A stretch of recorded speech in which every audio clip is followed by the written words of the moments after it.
I'm pulling up the agenda on a different screen real quick, just so that I have it up. Good idea. I just want to do that as well.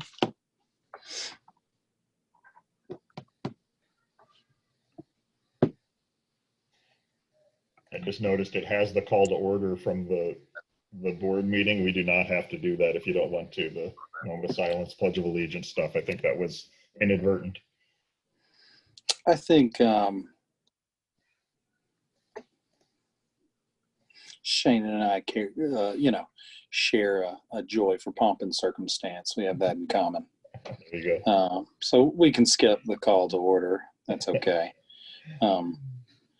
Unless people just are dying to do it. But thank you for everybody for making time for the second Senior Homestead Exemption Committee. And particularly under these times with so much going on and this, the last week of school. Not only did we not expect this to be the last week of school, I don't think any of us expected it to be under these circumstances. Absolutely. We had gone over the minutes. I hope everyone got the email that Dr. Duty and Shana emailed out that included an extensive FAQ with a list of questions that you all had asked and we had sort of answered. Sometimes it takes a while because there's an institutional memory going on there. A lot of you are asking about a Georgia State study that predates my time on the board. Some of it we have to reach out to the board to get answers. Paul, I want to thank you for continuing to be resolute and asking questions and making sure that they're getting answers that I want and that sort of stuff, just to make sure that we're doing the right data and that sort of stuff. And so that's happening in the minutes. Before we move on to that sort of stuff, when I spoke to a couple of you, I personally would like to throw it to the first thing on the agenda item, which is amongst the 9 of you, and I have already seen 8 of you. I'd like one of you to kind of take the role of chair, and the charge asks that the chair will be responsible for sort of scheduling the meetings. We'll make sure that the subcommittees and the charge is taken over. I just want our role as the school board to answer the questions that you all have, but that you all are feeling comfortable getting at least the lead item done, which is making sure that $1.2 million is the best bang for the buck for the seniors that live here in Decatur. And so I will just stop talking there and see if anyone has any idea for anyone who is interested in chairing or taking the charge for organizing those meetings and getting those things led. I nominate Paula.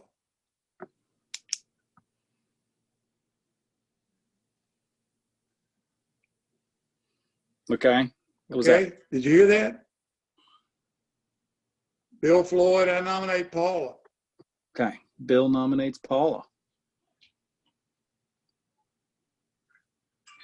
Bill, what have I done to you this week? I got a long list of things, Paula. No, I think she will do a great job at doing something like this. So. Okay.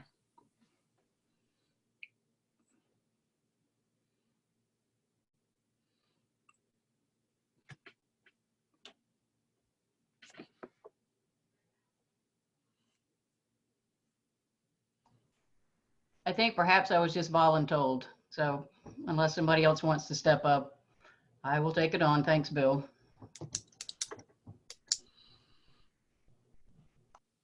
I'm not hearing any objections there, Paula.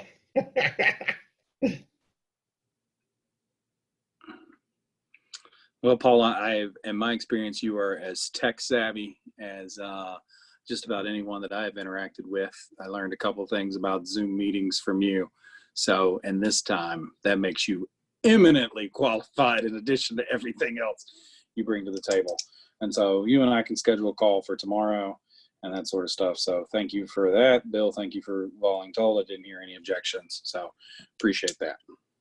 Okay. So the next in terms of FAQs, and Paula, you can jump in here, is the committee action items, which are the things that you all wanted to see get done in terms of committee, the questions that we wanted to see answered. The person that I had the most, I think, item-driven conversation with this week, Maria and I did, when we started coming up with a list of under the subset of income. Maria, I'd love for you to fill in, because you were really getting my brain working on things that you would like to see. Like, let's say that the committee wanted to come back to us with income is the lever that you would like us to see. What are the things that you would like you all to investigate, get answers to, and have and present in order to have that data be the place? So first of all, that was like a brain dump. I wish you had recorded that call so I could remember everything that I said. Okay. I know that in my experience with what seniors live with on a monthly basis, it varies. And so not only did I want for us to be able to set what income meant for us, whether it was liquid assets, if it was Medicaid, Medicare, retirement, exactly what it was. And then once we define what we're looking at income as, looking at what the demographics among this age group we're looking at, what their incomes are, because I've not seen any data that shows this percentage of Decatur residents in this age group make this amount of money. I have no idea what, and I didn't know if like ARC had information like that would kind of tell us what our low, high, and mids look like demographic. I also was concerned that possibly people talk about what your net worth is, and we look at maybe what a house is worth or what you have beyond your usual monthly liquid money that you pay for groceries and things like that with. I'm afraid that if we say you have this much money in savings or you have this much money in equity in your home, then that would really kind of suck people dry and make it so that are we asking them to put every dollar they have towards tax if we ask for that? And who do we lose? Well, I would like to leave something for my kids and grandkids, and so I can't afford to live in Decatur. That was, I think, another point that we had discussed yesterday. What else do you have written down? I can't remember everything else. You touched on the thing that you asked me that I didn't have an answer to, which is, as you play with the Tableau tool, and it's good at income about moving it from 50,000 to 75,000. You were like, when you move that number, how many Decatorites does it include when we move that number up? And then how many does it exclude when we move that number down?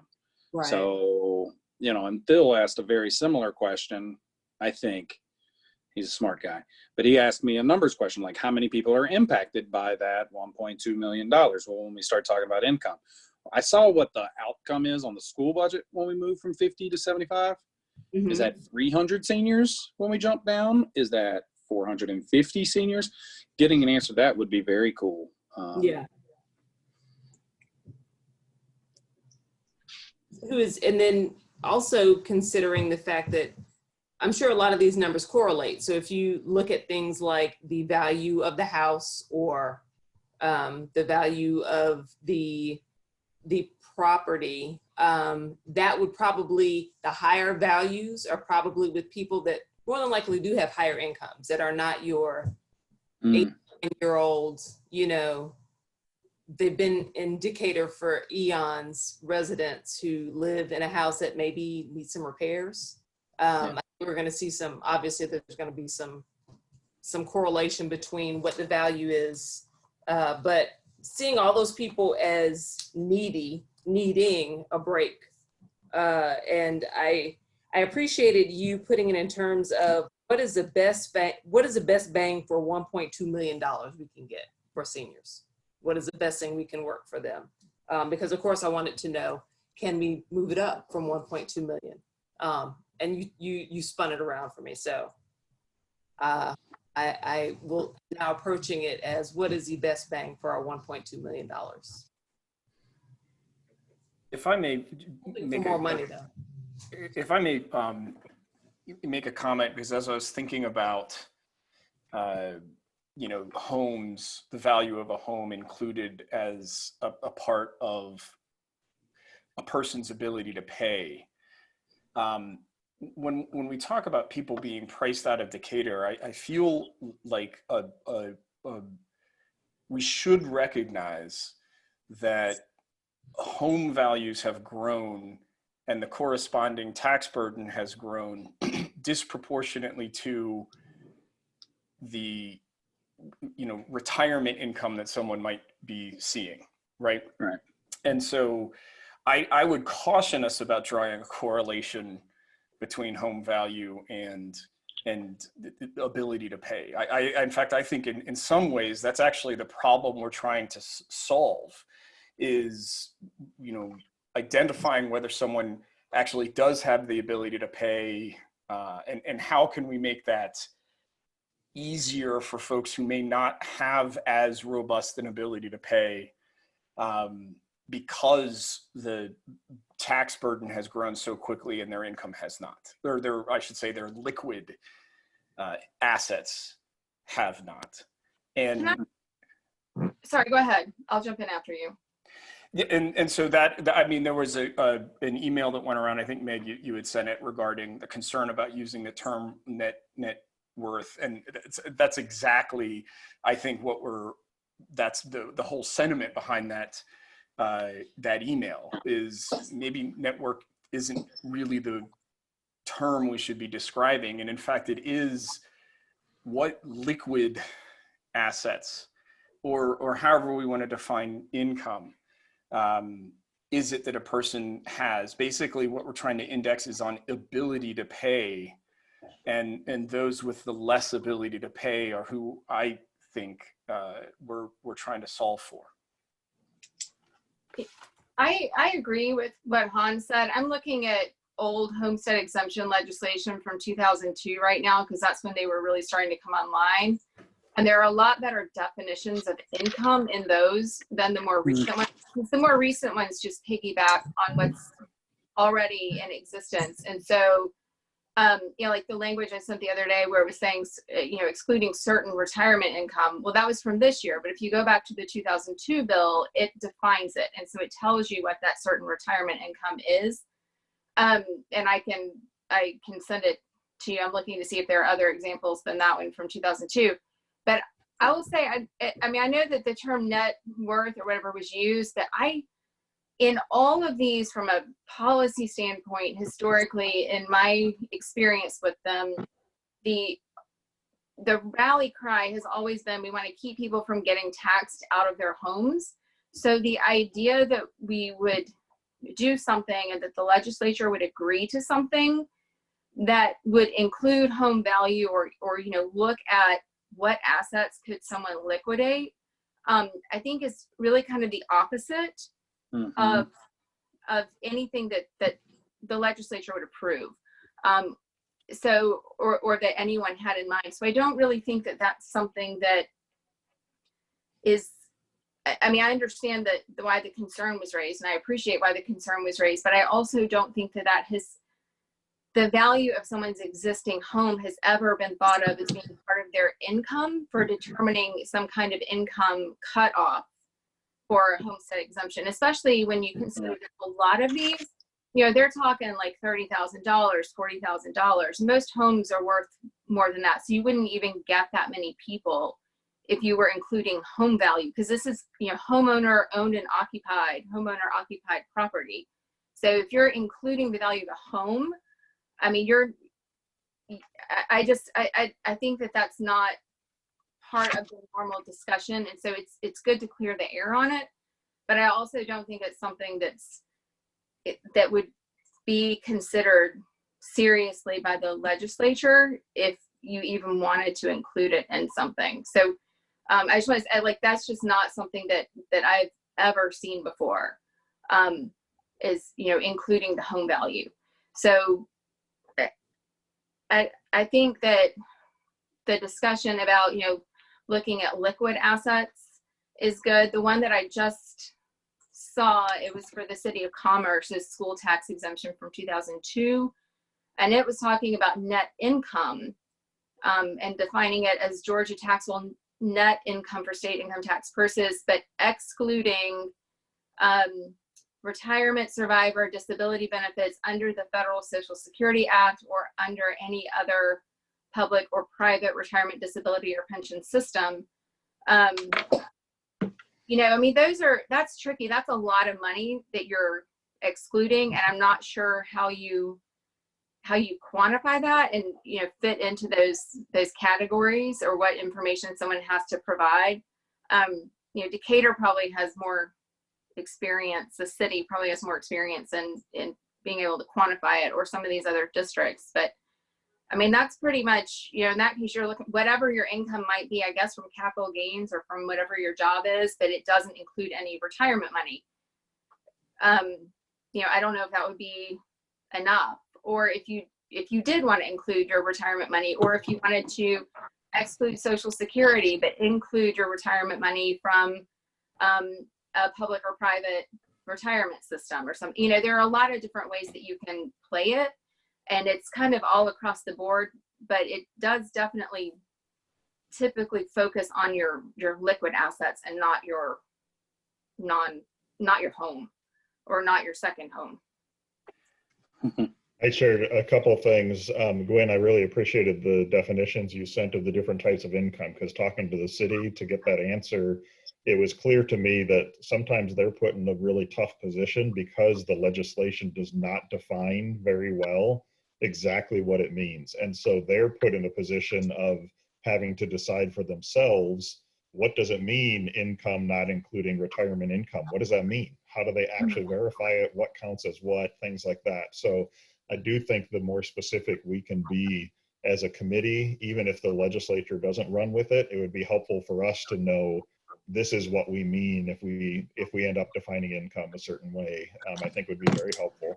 And then the other thing I want to share, I do want to make sure that I share one of the things I've heard from quite a few residents, but I don't think it's something that is spoken up very often, and I don't want some things to be left not spoken. And so I'm sharing this just as an alternative perspective of some in our community, not as a advocacy any way or another, but I want to make sure everybody knows there's some that feel this way. And that is that when the value of these homes go up, so let's say you've been a very long time resident, and you bought your home in 1980 or 1970 or something like that, and you have built up, and maybe now your home is worth $600,000 or $700,000. Okay, and you may have in that home, you may be able to cash out $500,000 of equity or something like that.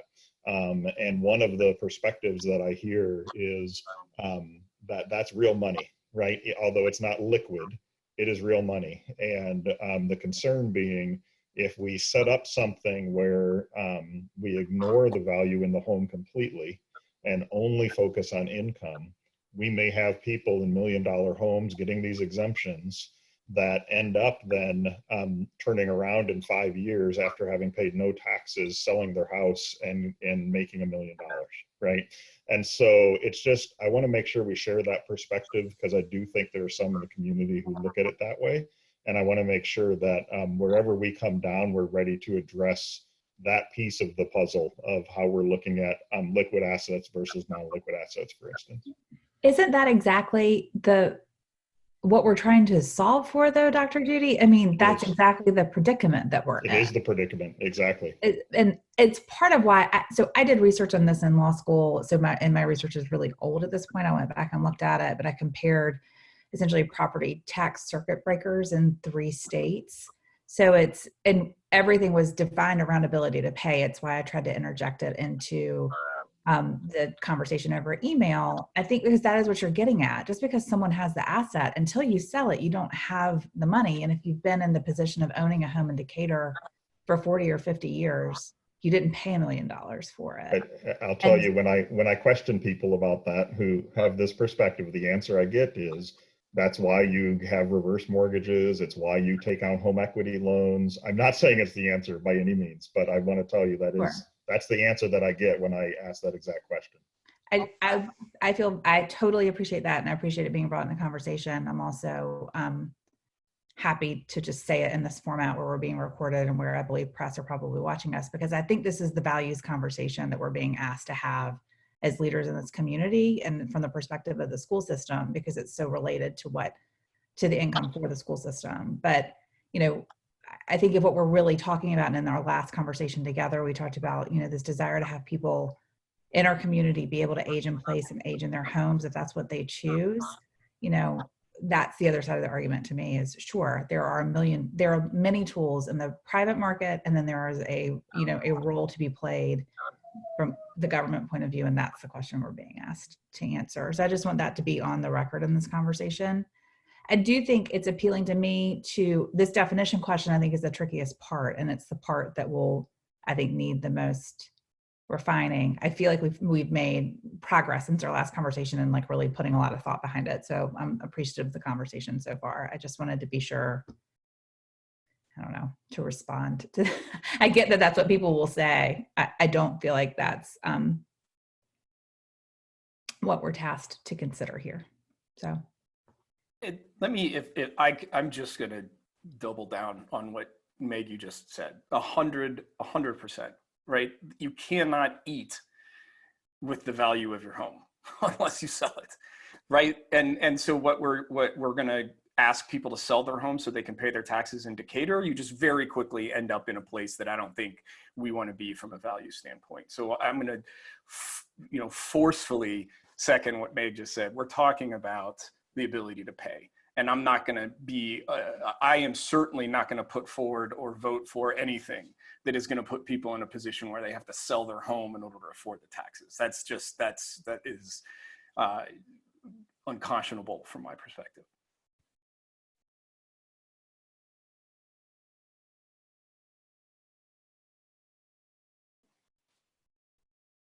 If I could ask a question, I think when we were going down the path of some of the conversations of what constituted income,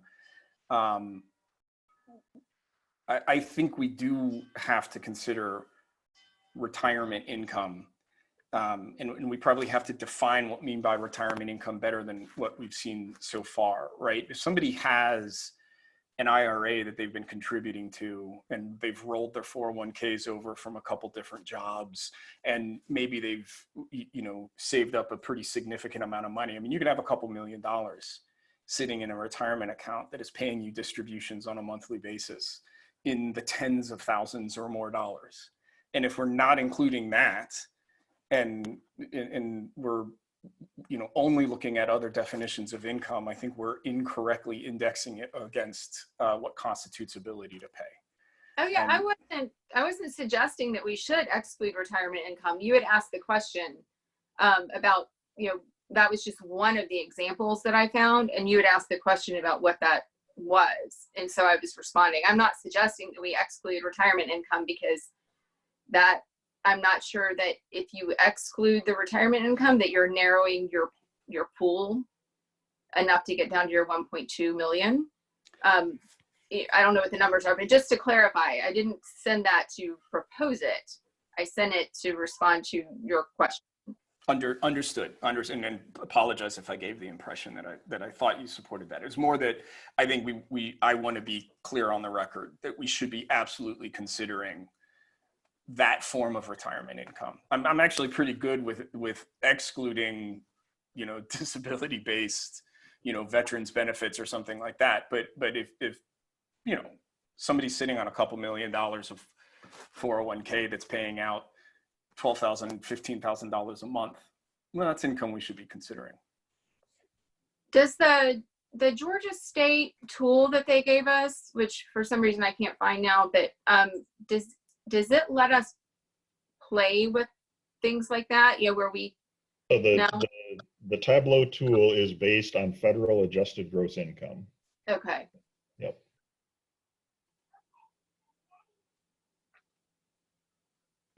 In federal adjusted gross income will include some forms of taxable retirement income will not include, for example, Roth payouts, because you've already paid your taxes on that, right? And you could be getting substantial amounts of Roth payouts. And so there's, I don't know if we can track it any more refined than we're tracking it right now. I think that was the conversation we were starting to talk about, but it's something I think we should be considering. Yeah, with the data sources available to us, I don't think we have anything more granular than that, that we could say what are the pieces that are going into that. Federal income, for instance, that was what they have available in terms of tying the property data to income data. It's kind of, you know, an art apparently to connect these two data sources together. And then the other thing that I learned, and you probably saw in the notes, but I'll mention it anyway, the exemptions that talk about the Georgia adjusted income, the Georgia definition does take out retirement income.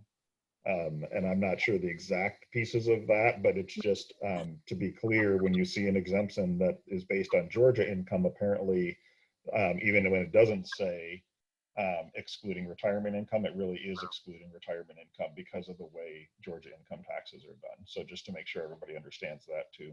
Sometimes it excludes retirement income without actually saying it. Yeah, I think they passed that exclusion back in the, I don't know, sometime between 2002 through 2010, when Sonny Perdue was in office. I remember it going through. So that's a good reminder. I had forgotten.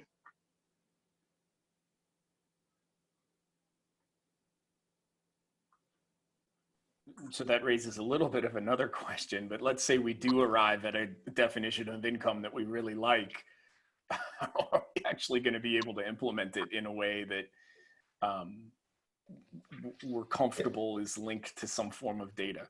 Yeah, and I would say my answer would be based on the charge from the board. I think there are two options for the committee. One is the board really wants to see at least one option that uses the tool, right?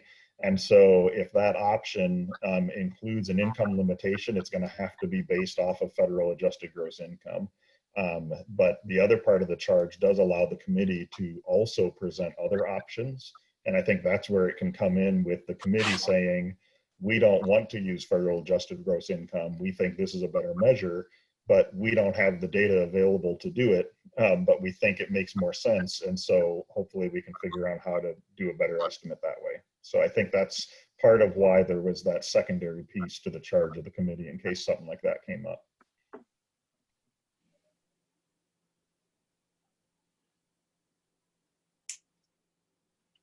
That's exactly right.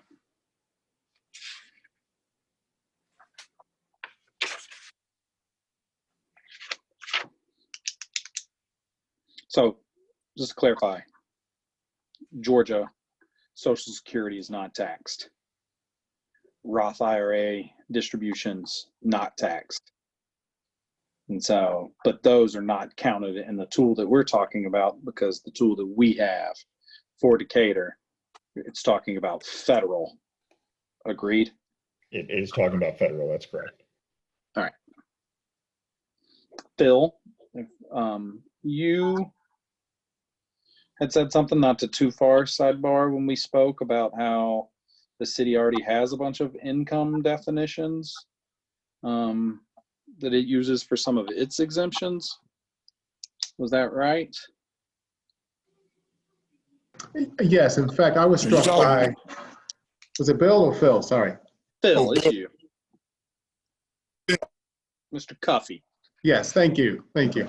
Yeah. I was struck by the as many of you were, I'm sure, just by the fact that there are about 9 different exemptions, and they use various definitions for income, be it based in a state version, a federal version, or otherwise. And it just occurred to me that at some point, I would hope someone in the city would be considering taking a more consistent approach across those exemptions to define income in one consistent way.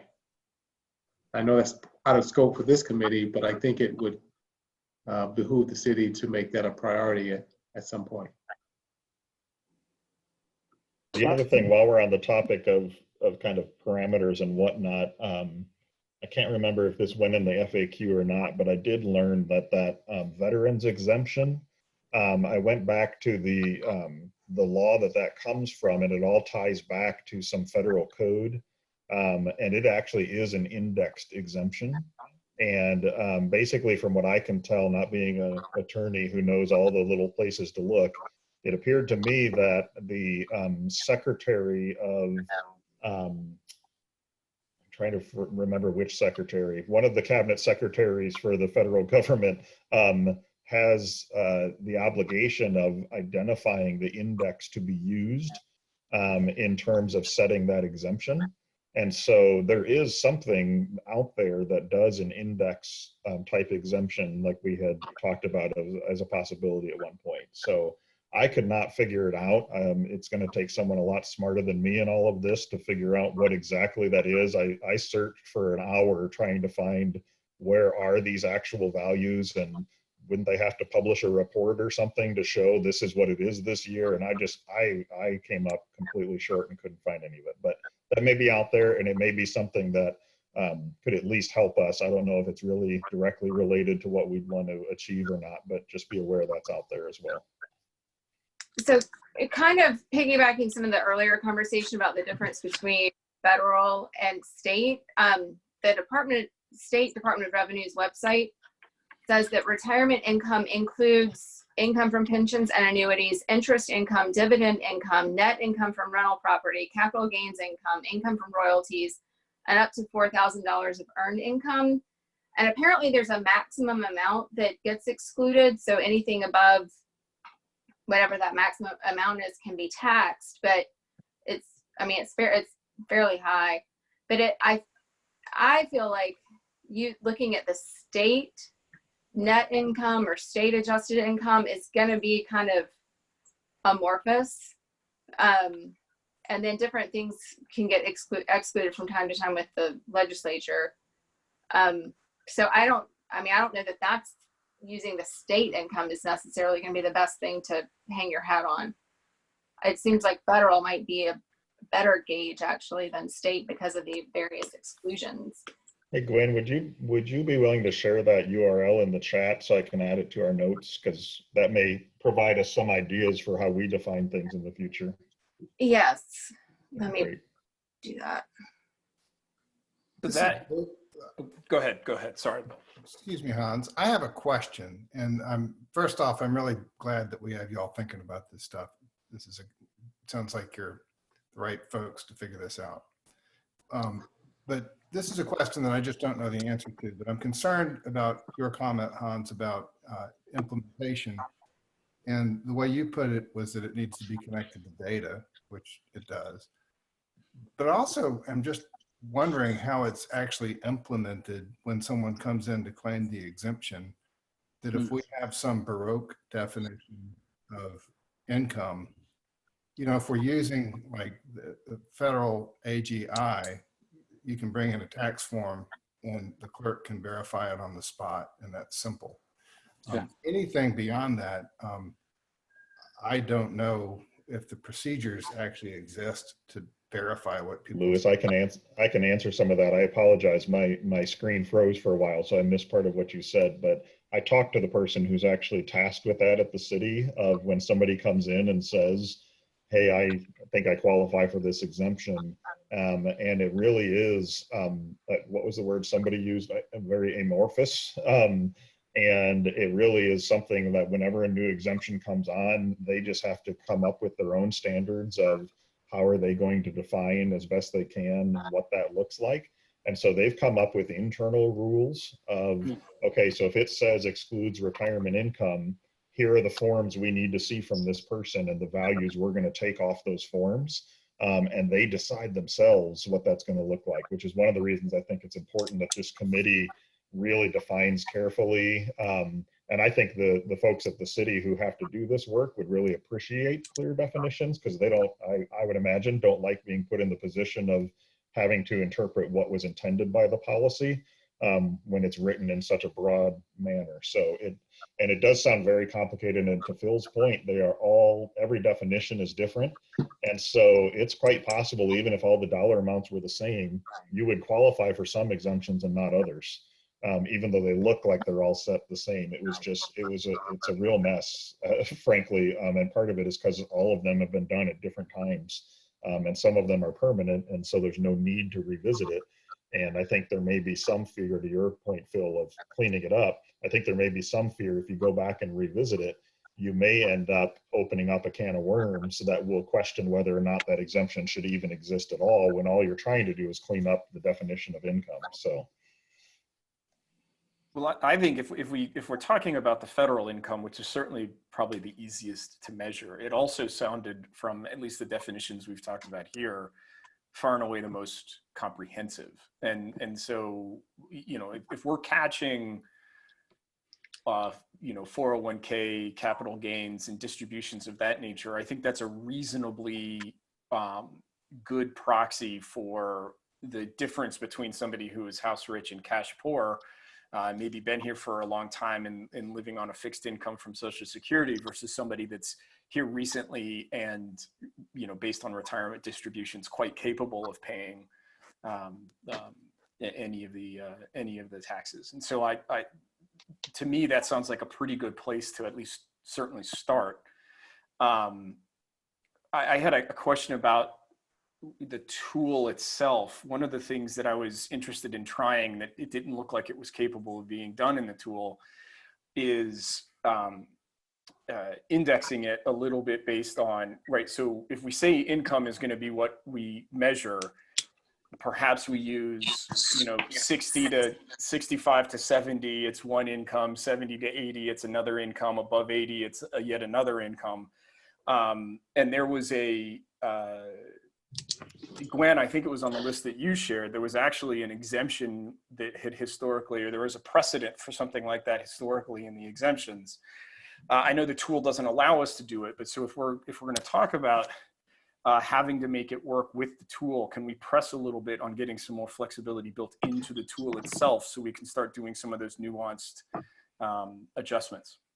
I think if we got that fairly well defined of what we were hoping to see, we probably could get something like that.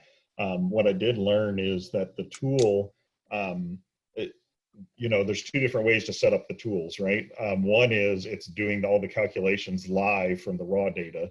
The other is you've done all the calculations on the back end of every possible combination, and it's just pulling up those answers.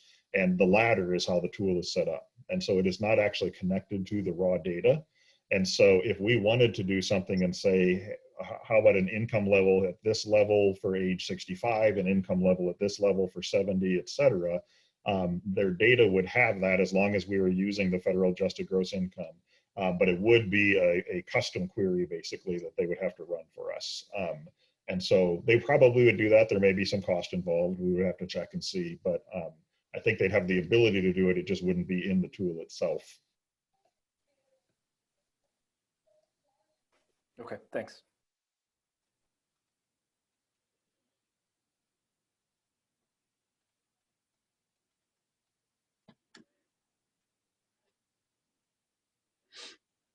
I have a question. Has the example of the application that's being presently used been shared with the team? By the application, do you mean the tool that we're talking about?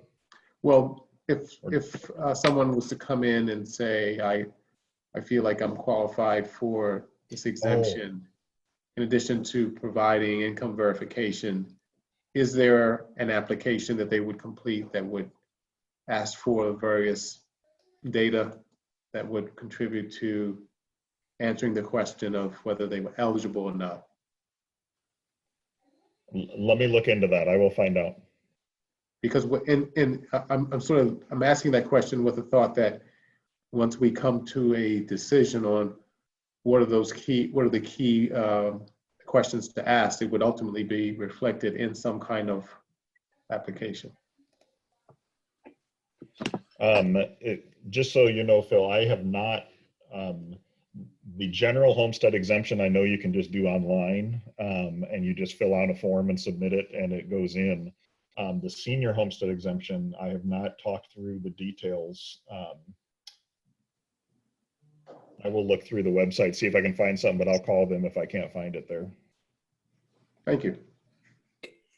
So that, Phil, thanks for asking that question, because it reminded me of something. If we know who these folks are, and we know, I mean, it feels to me a little bit like, shouldn't we want them to opt out as opposed to opt in? I mean, wouldn't we just automatically opt them in based on the data, as opposed to requiring them to track all of this? I mean, not that any one indicator really has a problem tracking what the various groups are doing, but I mean, wouldn't we opt them in as opposed to forcing them to opt themselves in? Well, so folks were automatically opt-in when the S4 exemption took place. If the exemption they had at the time would have qualified them, because they qualified for that exemption, it would have automatically qualified them for this one. They were automatically opted in to the exemption at the time. So I would imagine they'd handle it the same way if it was possible to do that, given what the parameters look like. Thanks. I asked this question far too late in the process of the day, but do we have any idea what the mill rate was used in the Tableau tool? And how they did projected? Yeah, it does say in the report somewhere. I'll have to track it down. I do remember us sending them our mill rates, and I believe we asked them to use the millage rate that we had, the current millage rate projected forward, assuming it stayed. I will double check on that though, Paula. Important question. Well, I'm curious how if they looked at past rises, year over year rise in property value and the tax digest to be able to project out as far as they did. I'm not sure how they did that part either. As I'm thinking about it, I do remember when we did a 5-year budget projection, one of the things we had done was different versions of what could happen with a millage rate and what would make sense based off the projections. And the millage rate stayed relatively steady throughout based on those analyses. And so I do think those are the values we shared with them for purposes of the tool, but I will track it down and so to double check. Thank you.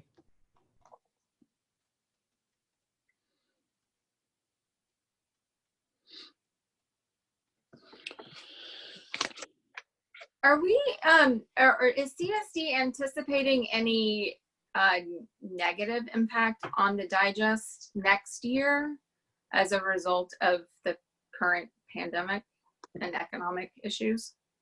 I talked to the city and asked them what has happened in the past when things like this, obviously nothing of this exact has happened in our lifetimes for the most part, but for instance, during the big stock market crash and everything, they saw revenues only drop about 5% or so on taxes because the housing values did stay relatively stable. And so we are not projecting a very big loss, if any, partially because the feeling is this, with the pandemic, is a fairly temporary thing, although it feels not that way at all right now. But in terms of the economic impact, it probably will be able to rebound fairly quickly, and therefore housing values will probably not be tremendously affected, is the current thinking from the folks I'm talking to. We would anticipate some losses in terms of collections, and that there will be some difficulties with collections, but even collections barely dropped at all during the last financial crisis. They still had, folks know that they got to pay their taxes to not lose their house, and they probably prioritized that over other things, I would guess, and they were still getting paid. And so we would anticipate a little bit of a dip maybe in collections, but for the most part, it was pretty stable in the past, and so we're assuming it will be again, at least in the short term. If I could, because I've been looking at this quite a bit specifically, and I would concur that property tax is probably going to stay relatively flat. The state, however, I mean, I don't know what level of support CSD gets from the state. And I don't know what level of the digest, or I mean, what portion of the budget is made up in sales taxes and sales tax equivalents, things like alcohol and sundries. Those are all going to get blasted out of the water, right? 25% and plus drops. That is going to be temporary, but it's going to be probably a fairly slow recovery. And that means that property tax is probably going to be the lever that you have to pull to compensate for that difference if you're not, you know, cutting it out of the budget elsewhere. Yeah, So the impact is probably not that you're going to see drops in property tax revenue, but rather that you're going to have to become more dependent on it. And that's I think, to Paula's question, you know, something that we need to be aware of as well. It's a fantastic point, Hans. And just so everybody knows, for instance, we're projecting that if the what we call QBE, which is the state funding of schools, if it gets cut 14% in this, you know, that's the magic number that's been thrown out there. Every department's cutting 14% at the state level. If that directly comes down to QBE and cuts 14%, that's about $4.4 million cut from our budget. And so for this coming year, we can make that work. Long term, if that were to continue, we would not be able to make that work. And so I do think that's a great point. And it's also one of the reasons why the board is pretty adamant about sticking to the 1.2 million and not going beyond. Because even before this, we knew that we only have so much revenue, right? And so we have to be very careful in how we're doing that. Regarding the sales tax specific funding, we do get SPLOST funding, the special purpose local option sales tax, which is that 1% county tax. And that is a significant amount of money. In some ways, the good thing though is it does not pay for people at all. And nearly all of our expenses are in people. And so SPLOST pays for things like some facility improvements, it pays for some technology, it pays for things like that. And so some of those projects we may have to defer for later because we are projecting a dramatic decrease in SPLOST revenue at the end of the cycle here. So that will definitely have an impact on us completely. There was one other thing you brought up, but I forgot which one it was. But yeah, that is something we're looking at for sure. Well, I think to Paula's point, to the extent that you end up a little more or potentially a fair bit more dependent on property tax, the ratio of what number we're trying to hit with the 1.2 changes, right? And so if that tool isn't built upon the ramifications of a shift in property tax, then we may be, we actually may be considerably overshooting actually in the numbers. And so we just have to be aware of that, and to the extent possible, work that into some of the assumptions underlying the model. And I assume, just to make sure I understand, Hans, you mean like, because you might have to adjust the millage rate when you become more dependent on the property tax. Is that what you're saying? Yeah, if you've got a X $1 million budget and you're minus $4.5 million in that budget, and you can cut 2 million of it, you've got to come up with another $2 million, and property tax is going to be the lever that you have available to pull. Which means that any assumption that we build into the 1.2 is going to then be that percentage increase based on whatever that difference is. Great point.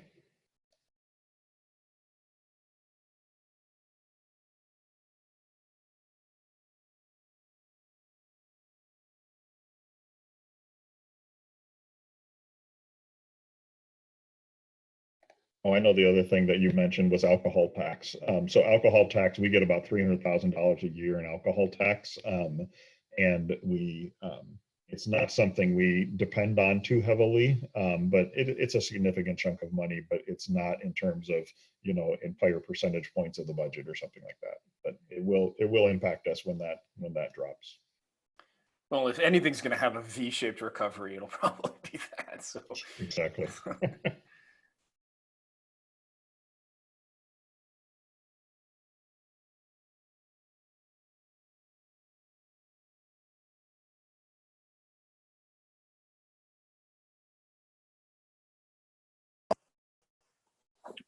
I gotta admit, I haven't looked at this tool you're using much at all, really.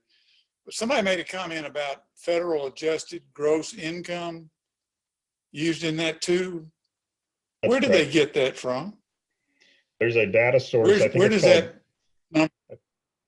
they have a data source called CoreLogic that gathers that through some kind of market research or something. I'm not sure exactly, but that's how they have two different data sources, maybe more than two, and then they're able to connect them back together based on addresses as to where those incomes go.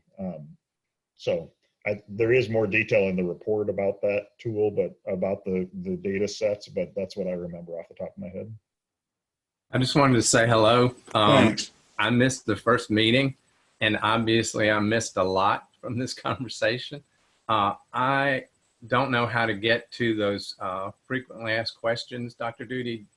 Was there a subject line on that would help me find it? I will track it down and get it emailed to you. Okay, great. Now the second thing, and again, this may be because I'm just joining in, is keep it simple. The KISS method is something that I always refer back to, and it seems like federal AGI is the simplest way. You've got that information. It's simple, it's clear, not complicated. Are there things we miss by not just using AGI?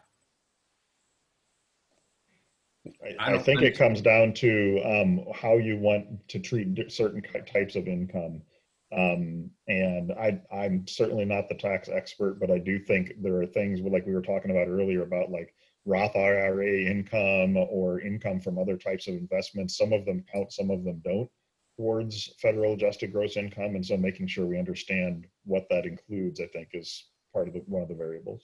But how would we get that information is a lot of what we've talked about. How do you get that information?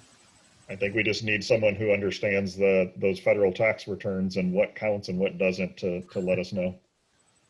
And to Phil's point, the city currently has, by my quick Google, because he and I spoke at 2:00 today, 7 different tax income-based exemptions.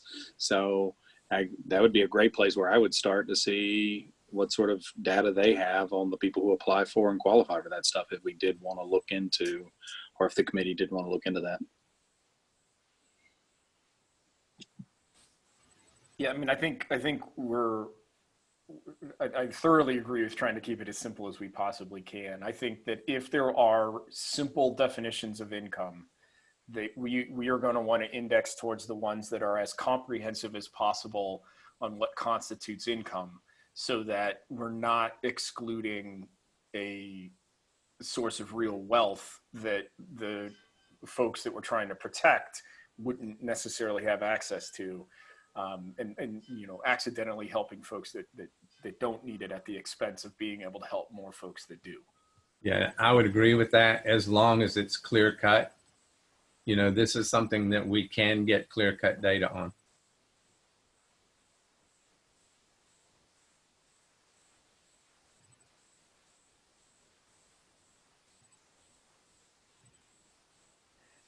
So I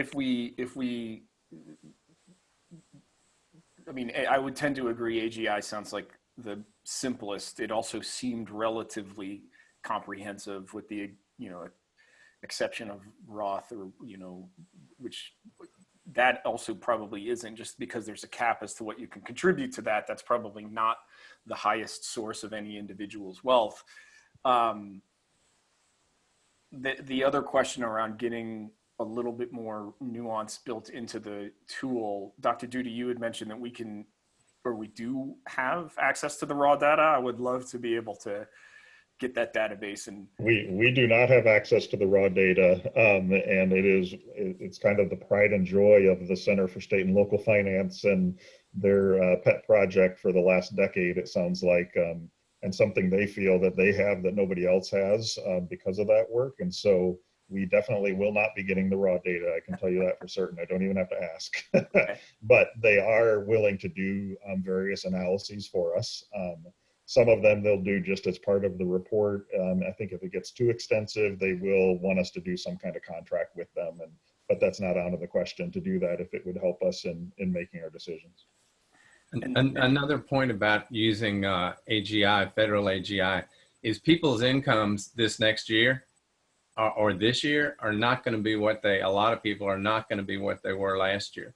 So how do you take that into account is another big issue to me. Well, it's definitely a lagging indicator. When things change quickly, it can take a while to have that impact. That's for sure. Yeah. Well, that's a really great question, Michael, because the other thing that brings up is I can defer or play with the timing of my distributions to paint a picture of my income in one particular year, as opposed to if we're looking over several. And so there may be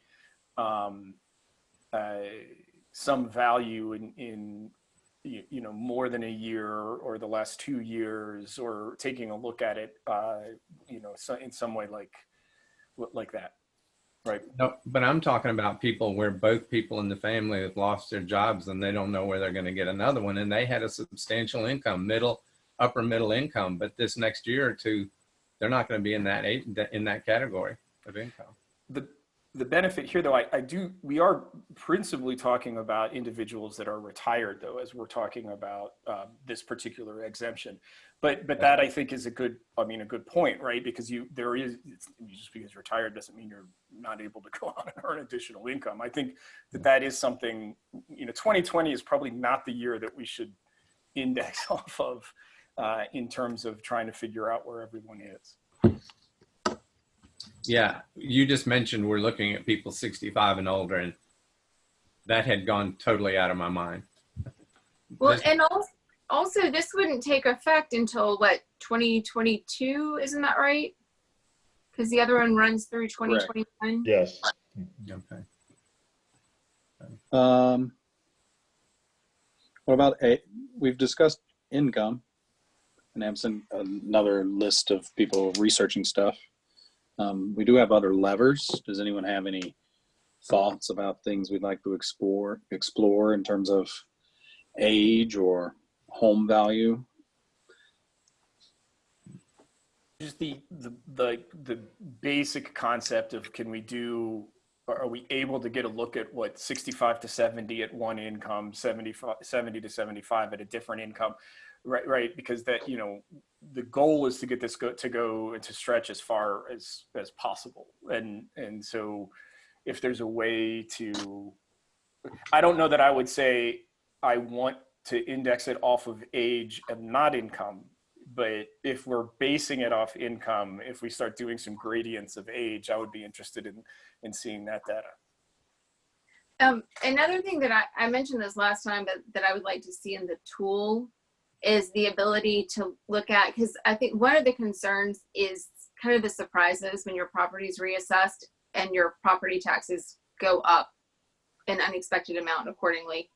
But looking at something that kind of protects against those surprises, or maybe indexing your exemption amount, or doing sort of like the homestead exemption where your current exemption is 0, but the exemption amount grows as the value of your property grows, so that you start at one level, and then growth in your assessed value above that is more what's exempt. And you can have a CPI or percentage limitation to that, so that there's still some digest growth, but it prevents the kind of the surprise pop-up that can sometimes create a financial problem for somebody who wasn't expecting their house to go from $500,000 to $700,000 from one year to the next.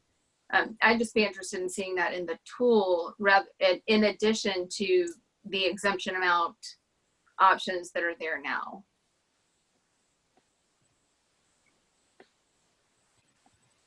Would it be useful if we asked the Georgia State folks to at least give us a number count of how many people do we have that are 65 and older who are making different levels of income, and then to look at the same thing for 70 and so on, to tease out some of this, because I think without being, I know they're not going to let us to the data, but without being able to have a better idea of how many people are we talking, how many households are we talking about, I can't get my head wrapped around how do you tease out the answer without having a different way to look at the data. I can ask Paula, Paul. I had asked about, does the Atlanta Regional Commission, do they have anything?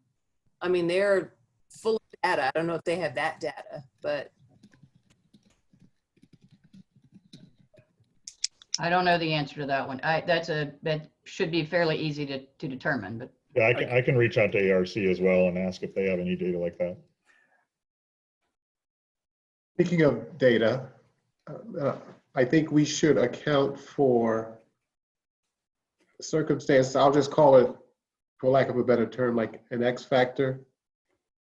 And that could be a circumstance in a family where you can have a senior that has the responsibility of added dependence, even at a ripe age. I mean, stuff happens, particularly with the nature of blended families, life circumstances.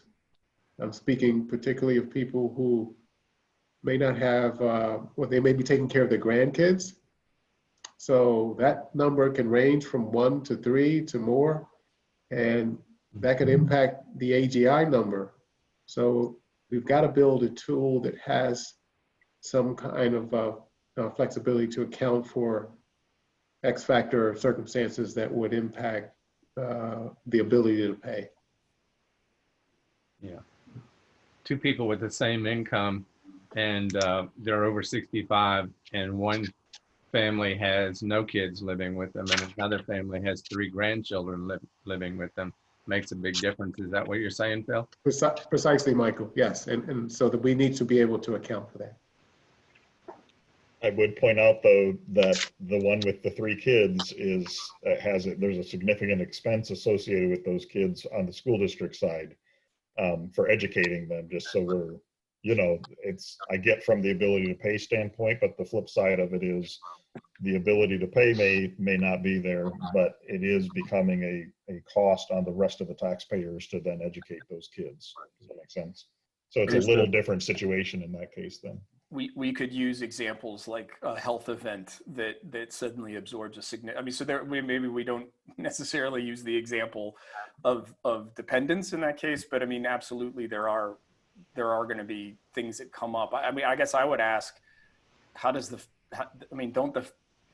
doesn't the federal AGI have mechanisms to account for things like that? I mean, I guess, I don't know. It would be a question that I would ask. I think that wouldn't it include your deductions for children if you have them? And then another, but then, and I don't really know, I'm just, guessing on that one, but one challenge to doing all of this too, though, is the Constitution's uniformity clause that basically says that you have to treat similar groups of people similarly. And so, I mean, there's that's why everybody's subject to the same tax rate. And, you can do homestead exemptions. Those are specifically allowed, but you have to carve out your classes in a way that treats people within the same class uniform. So the more nuanced that you make something, the trickier it can be to stay within the uniformity clause. I'm not saying I don't get it, or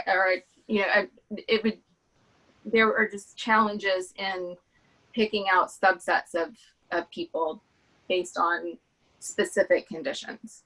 It's a really great point, Gwin, and that's something that we could decide to do it, and then it would get shot down as soon as we took it to the folks who have to actually write the legislation. So I appreciate you bringing that up.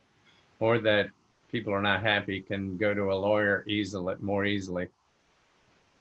I don't know if that's relevant, but the simpler you keep it, again, if you start throwing things in that are a little more subjective, I guess, then that can be an issue. I'm happy going on the record saying that this ought to be constitutional. So.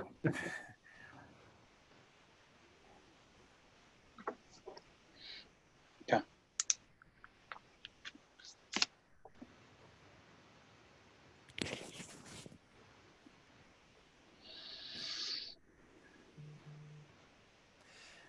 I was going to mention, Paula, I think we did kind of early on, and just make sure that we got this, James. We did say that we would like to see the tool spit out the number of households that we're helping each time that we move the lever, right? And so I think that gets a little bit to your point that you were making around like how many people are we actually helping? Can we not get some access to that data? I think if the tool spits out, hey, you said it at this income level with these parameters and it's this many people, I think that's I think that's actually a requirement that we'd see that, because helping the maximum number of people is one of the charges that we're, I think, trying to accomplish here.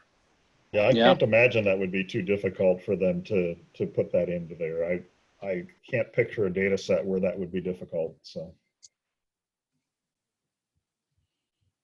Absolutely.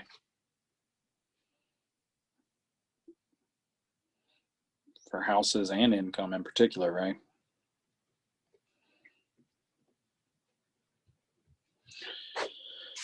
Okay. I'm just looking at the time and wondering if we should talk a little bit about the public involvement process, because that may be something we want to get started on sooner rather than later. Is that okay with everyone if we jump into that a little bit? Talk about absolutely. what that might look like. Yes.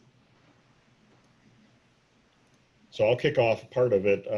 So we have created the Senior Homestead Exemption web page so that we have a spot people can go. So we're sharing that with folks. We link to it in the board agenda or the committee meeting agenda.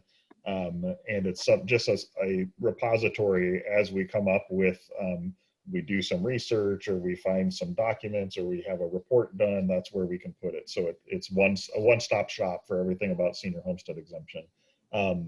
The other thing that we typically do with public involvement, it may look a little different in this kind of time and environment, but we typically do surveys of one sort or another. It may be a little bit more challenging doing it when some of the constituents we want to survey don't have any connection to the school system. And so we may want to turn to the city to try to get some of the word out in terms of using some of their publications, their Facebook, their email distribution list, etc. I would imagine they will be amenable to that as long as we can meet the timelines for getting those things out. So that's something we may want to think about. And then the other thing we do, of course, is the in-person events, which we may have to get creative about how we do something like that. But a lot of times what we'll do is we'll kind of put together some sort of presentation to present for folks who haven't been keeping up day to day, and for those who have been deeply involved, they can have that kind of wide range of information depending on how deeply you want to get into it.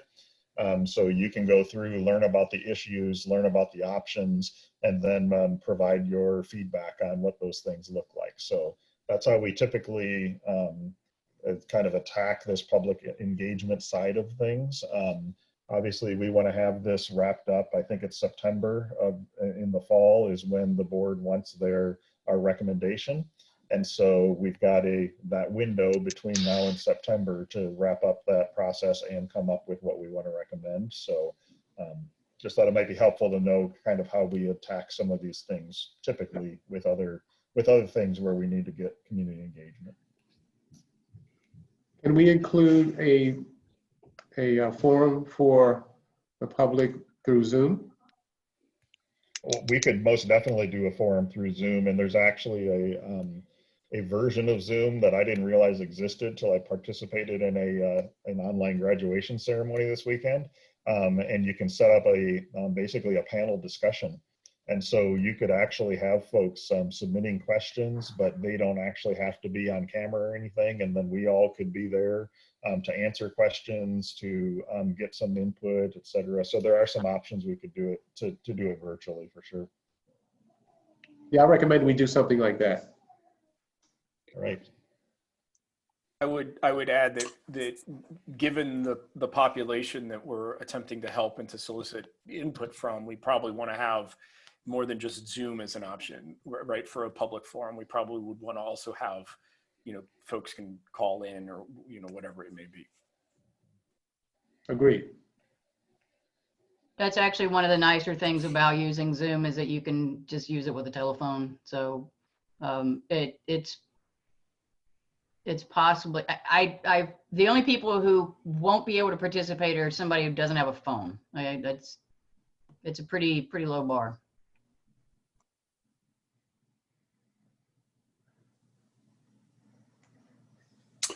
This is probably going to be the way that we're going to get to the impact of what we're proposing to do. And by that, I mean, there are a number of us, and I throw myself into that category, that are not paying the school tax now, that will be paying it at some point in time.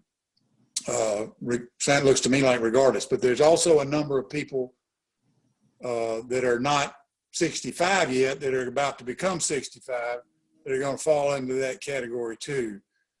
And I think at some point we've got to analyze what the impact on those people is going to be from a standpoint of choices, what they have to do or don't do, or what they can do or don't want to do. And I think somehow if we just use a chart to look at this thing, you're going to miss that part of the discussion.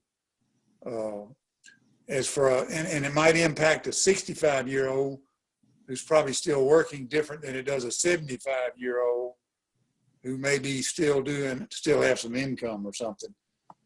And I'm not sure that we're analyzing that in the right way right now. I think you're going to have to look at how it's going to impact their lives and their thoughts, what they think about what's going on with the schools and that kind of thing.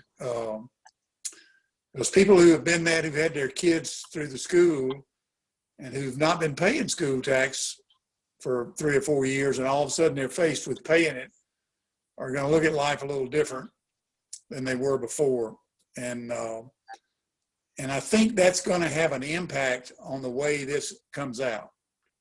You're saying that the change day didn't have any impact on the number of students or on whether people sold their homes or didn't. I think if you make this change, it is going to have an impact on that. But I'm not sure I know how to get to that information. But and that's why I'm wondering how you ask people that question, or how you get that information out of somebody who says, okay, I'm living here now, but if I've got to pay $10,000 next year in school tax, I've got to change the way I look at life. So anyway, I just think there's an attitude issue that hadn't come into the discussion just yet. I've been kind of concerned about how, all of a sudden you go from 100% homestead exemption for a lot of people to 0 for a lot of people, like Bill just said. And this is kind of counterintuitive, but listening to Bill, I was just wondering if maybe there should be a step down, some kind of process or something included in it that over the first 2 years, you have some kind of step down from what we have now to ease people off before we get to where we want to be going forward. It doesn't help revenue in the short term, but it might kind of take away the blunt impact of going from what we have now to, $50,000, $75,000 only exemption. I do think the folks that are at the lowest end of the spectrum already had a large part of their taxes. They weren't paying school taxes on a large part of their home value already.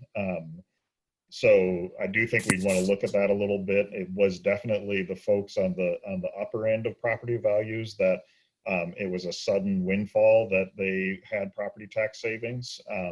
If you were in that $1 million house and you suddenly weren't paying half of the property taxes you used to pay, that was a shocking positive, and totally going the opposite direction would be a shocking negative. But for those that are in that ability to pay category that we're talking about, I'm not sure it will be as extreme of a swing. I do think we'd want to look at that a little bit more, because the other exemptions are still there, right? No one has repealed the other exemptions. And so even if this exemption went away, those would still be there. So we may want to understand that better too. I think it's a great point of understanding how it would impact individuals. Good point. But just want to make sure that we understand that part of it as well. This is Lewis.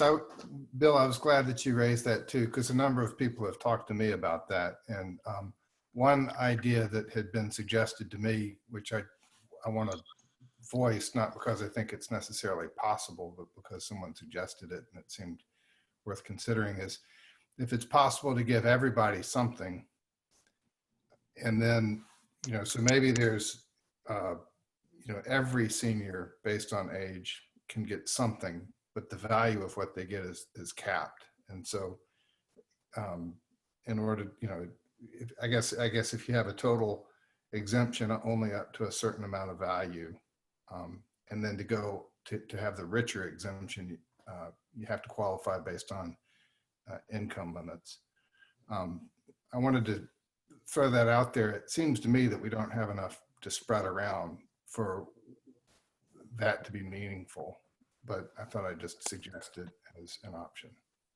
When I played with the numbers a little bit on the tool to see what would it be to try to keep it as many folks as possible, it ended up being a very negligible amount that we were talking about, right? Because I think to your point, Lewis, it does end up being, it ends up being very, very diluted. And so I think there's probably some rather complex math that we're going to have to get into. I think the idea of a step is an interesting one, where actually it's not necessarily the two ends of the income spectrum, the poorest or the richest. The poorest are actually already probably well taken care of with some of the existing exemptions. The richest, if you've got millions and millions of dollars of income and you're complaining about taxes, then I mean, thanks. But there is the folks that are kind of in that middle, that this was a truly beneficial thing.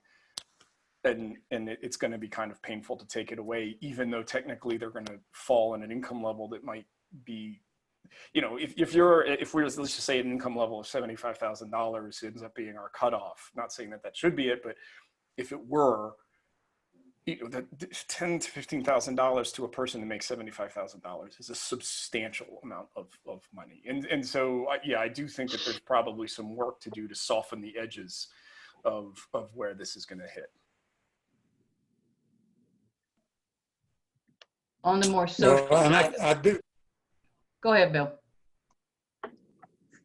Well, I do think there is going to be, when you do this, whatever you do, when you do it, there's going to be an impact that you're not going to realize, and it's going to be in people's attitudes.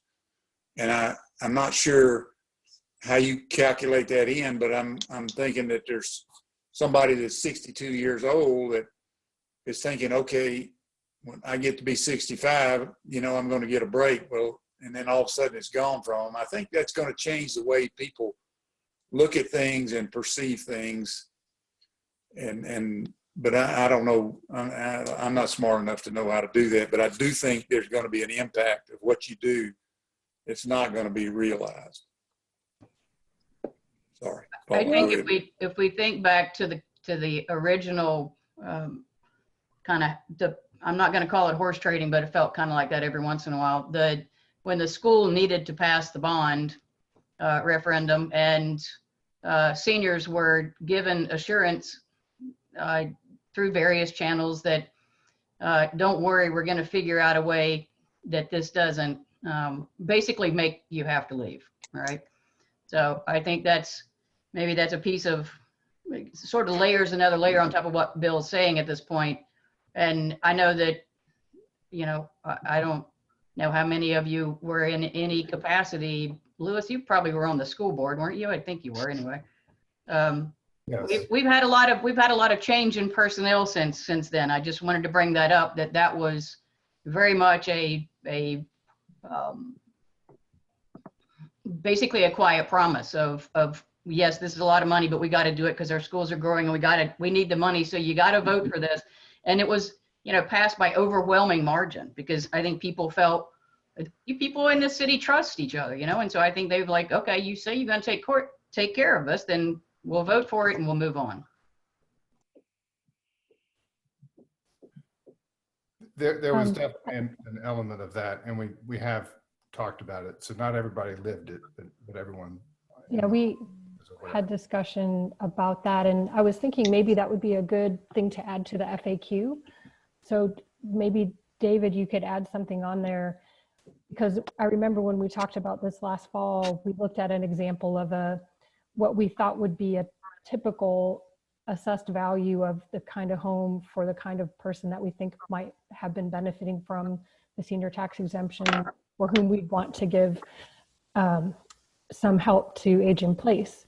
And we looked at the cost of the GO bond for that typical, say we found an average assessed value that we wanted to have a comparison for, just to show what that cost was. And then we also looked at what the savings was for not having to pay the school taxes. And so maybe we could find those numbers and include that in the FAQ for just, you know, an assessed value of whatever we think would be a good number to look at, 300,000 or 400,000, knowing that that's half of the actual value. Yeah, I totally agree. We could find those numbers for sure. And you're right, it was pretty dramatic. When is that bond slated to be paid off? Well, I think it's a 30-year bond, if I remember correctly. And so we're about 4 years into it. All right. But just to put it in perspective, the like I pulled up one of your tax bills, I won't tell who, and the school bond portion on the tax bill is $271. So that was the next question I was going to ask, is if there was a way to kind of, another way of looking at it might be to tie, because we have to include the senior properties in the bond, right? I mean, it's part of the, I guess, the collateral to back the bond. But is there a way to kind of figure out, I guess, take the equivalent of the millage rate or something, somehow make it so that the exemption amount on your general M&O, you know, the 18 point whatever millage rate, somehow make it so that the exemption amount that we give to seniors on that is similar or close to the amount that they're having to pay for the bond, so that it becomes a wash for them and we're not breaking that promise? I definitely think we could do that, and I definitely think we could do that easily within the budget. Just because, as the example, this is what I'm looking at here is a $624,000 house paying $271 on the bond. So while I get that there was definitely a connection, and Paula, for the record, that bond passed my second day on the job. So I was not here for the historic piece of it at all, but I did hear lots and lots from folks who filled me in on the history of it. There definitely was a connection there, as Lewis alluded to and Heather alluded to, but that's why we did that analysis of just how extreme were the differences between the two. And I'll find the numbers and we'll get them in the FAQ, but the amount that people are paying on the bond and the amount they're saving due to the homestead exemption are in different orders of magnitude. So.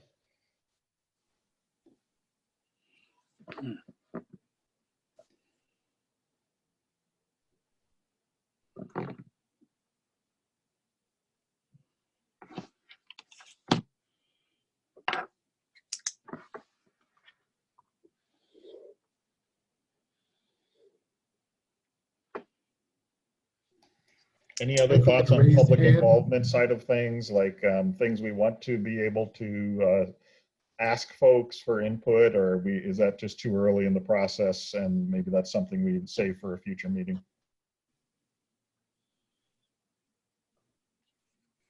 There it is. I do want to reflect in the chat. There's some questions that have come in from folks listening, and I did want to maybe at least raise that for the group to address. One of the questions that came across was, has anyone calculated the impact of 100 senior households being replaced by 100 households with 2 or more children? And I'm guessing that the intent of that particular question is related to, if we don't continue with the exemption and folks move out and then families come in with 2 kids, what is the impact of that on the schools? And I think, at least in my reading of the report, there wasn't any impact on that rate. And exactly. And that's exactly what I would say, Hans. That's why that is one of the main purposes of why we had the report done. And the conclusion was there wasn't an impact. The other thing to keep in mind too is the 100 senior households right now aren't paying anything into the schools. And for the general taxes, not the bond, the general taxes.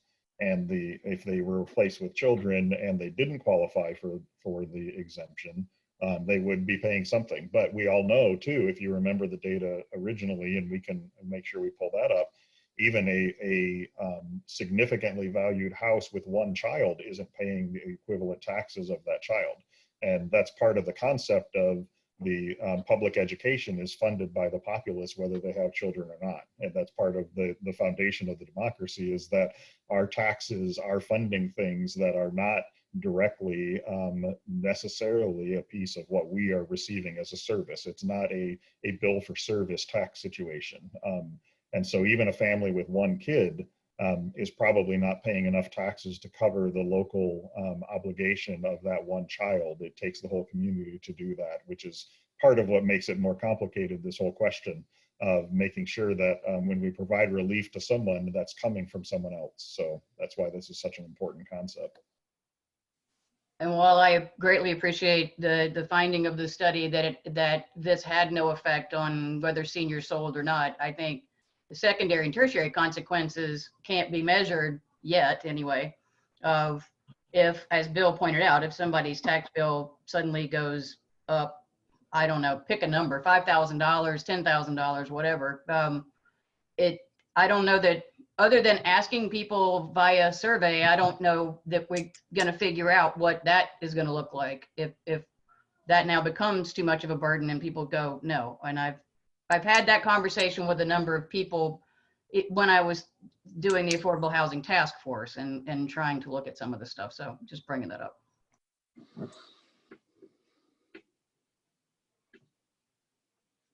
I think the reality of that question, Paula, is very important. I mean, it's important before the pandemic. It's going to be, the importance is magnified post-pandemic, and I think in a very important way. So I think we really need to kind of brace ourselves for that reality.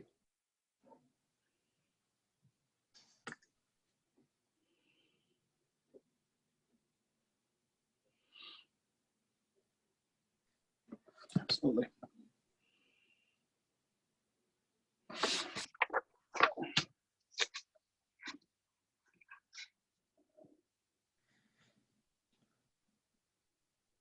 Okay. Well, I have us at 6:30 with a long list of things. I can email out notes to people, which include a lot of things to do. We can meet again in a month. Paula, chair, talk to you about putting together an agenda for next time, if that works. Yes, indeed. Okay. Have we set a date for the next meeting, or do we need to do that still?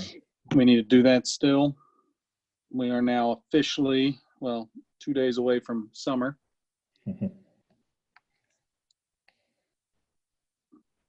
Might need to officially do a doodle poll for that one. I don't know. Yeah, we can help with that, and Shana or I can get that out to everybody. Okay. We'll send a doodle poll out this probably in the next few days then.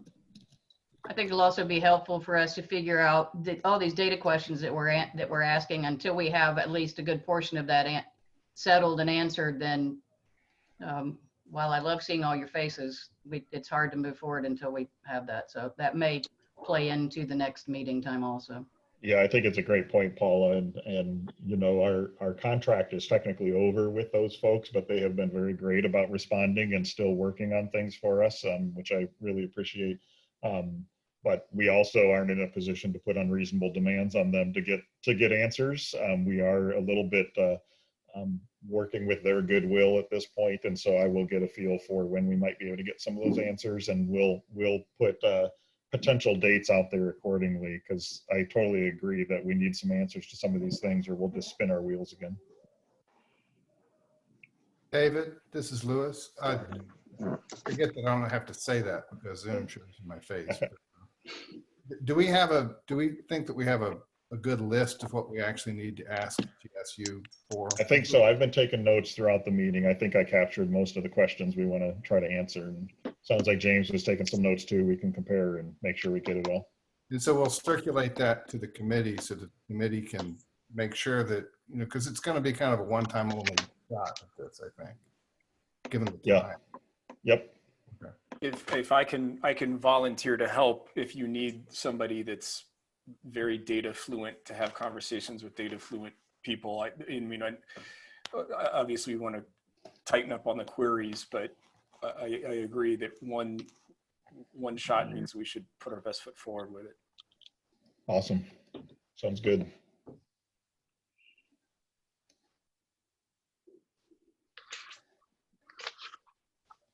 All right. Anything else? No, Lewis, I think you guys need to figure out what impact the Cobb County schools is going to have on you all based on their latest activities. So, you know, it wasn't that many years ago where we were tremendously pressured by them, by activities they did. And I don't know that I don't see that all happening again. So I'm just warning you to be careful. If you could figure that out for us, Bill, that would help. David, same goes for you, David.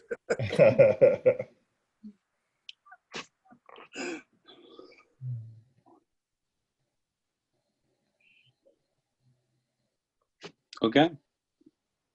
All right. Well, shall we adjourn? I think we should adjourn. And David, I'll type up my notes and you can compare them and then we'll send them out to the committee. Sounds good. All right. All right. Thanks, everybody. Thanks, everybody. Thanks, everybody. Oh. Thank you. Bye.